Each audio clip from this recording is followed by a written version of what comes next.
સમડીને ભાઈ રેસ્ક્યુ કરીને લઈ ગયા હતા, પણ સમડી છે ને મરી ગઈ છે. બહુ બચાવવાની કોશિશ કરી પણ બચી શકી નહીં. અહીંયા આપણે ખાડો કરી દીધો છે.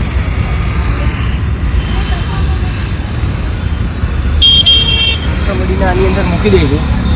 ડૉક્ટર મેડમના ત્યાં આપણે સમડીને લઈ ગયા હતા સમડીનું ચેકઅપ કરાવવા માટે, પણ પહોંચતા પહોંચતા સમડી મરી ગઈ છે.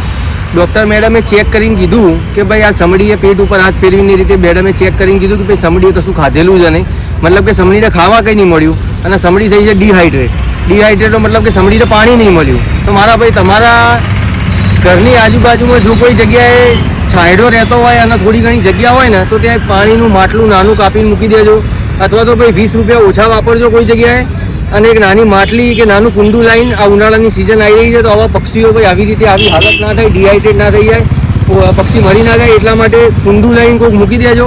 અને તમારાથી આવું બી ના થતું હોય ને તો મારો નંબર આપેલો છે, મને મેસેજ કરજો, હું તમને 20 રૂપિયા ગૂગલ પે કરી દે કાં તો ફોન પે કરી દે, પણ તમે લાઈન મારા ભાઈ આ પક્ષીઓ માટે છે ને એક નાનું કુંડું તમારા ઘરની આજુબાજુ અવશ્ય મૂકી દેજો. તો સમડીને અત્યારે હાલ આપણે ભાઈ આની અંદર મૂકી છે, એના પર મીઠું નાખીશું અને એની ભાઈ દફનાઈ દઈશું આપણે હવે.